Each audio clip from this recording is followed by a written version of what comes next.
Un hélicoptère appartenant à la société Héliair Monaco s'est écrasé mardi après-midi dans un brouillard très dense près de Breil-sur-Roya. L'appareil était affrété par l'entreprise Immenklimber, intervenant pour le compte du Conseil général sur une zone d'éboulement rocheux.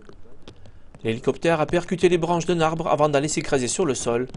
L'appareil a ensuite pris feu, ce qui a permis aux secours de déterminer la zone de chute et de localiser les victimes. Donc là on voit bien toute la zone du crash de l'aéronef, avec les morceaux de l'aéronef qui sont éparpillés, qui est un bout de pale, complètement à l'extrême gauche. Bon, le terrain est très gras et assez escarpé, donc il a fallu quand même des cordes pour s'assurer et descendre pour localiser les victimes.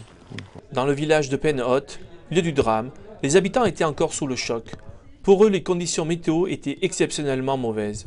Des fois, il y a le brouillard, mais pas comme ça. Mais pas à ce point-là. Non, pas à ce point-là. C'est pas aussi dense. Je sais pas, mais il était épais. Je regardais comme ça vers là-bas.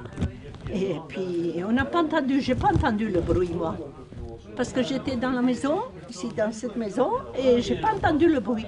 C'est quand je suis sortie qu'il y avait un jeune là, qui a dit, oh, il y avait un bruit, il a dit, je crois qu'un appareil, un hélicoptère, qu'il est tombé. Et alors après, on était comme fous, tout le monde sortait à droite à gauche, mais on ne savait rien. Hein.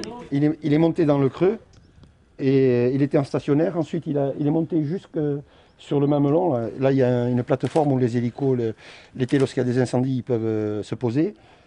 Et il a fait demi-tour, il est descendu le long de la crête, à mon avis il descendait en visuel, et en bas il a touché les pins, il a arraché un pin, il en a coupé un autre. Et après, il est parti. Après, le moteur s'est arrêté immédiatement. Hein. Quand il y a eu un gros crack, le moteur s'est arrêté immédiatement. Et là, j'ai appelé de suite. Les corps des 3 hommes ont pu être extraits de l'appareil et restitués à leur famille ce mercredi. Une chapelle ardente a été dressée à midi dans le hameau pour accueillir dans un premier temps les défunts et leur rendre hommage.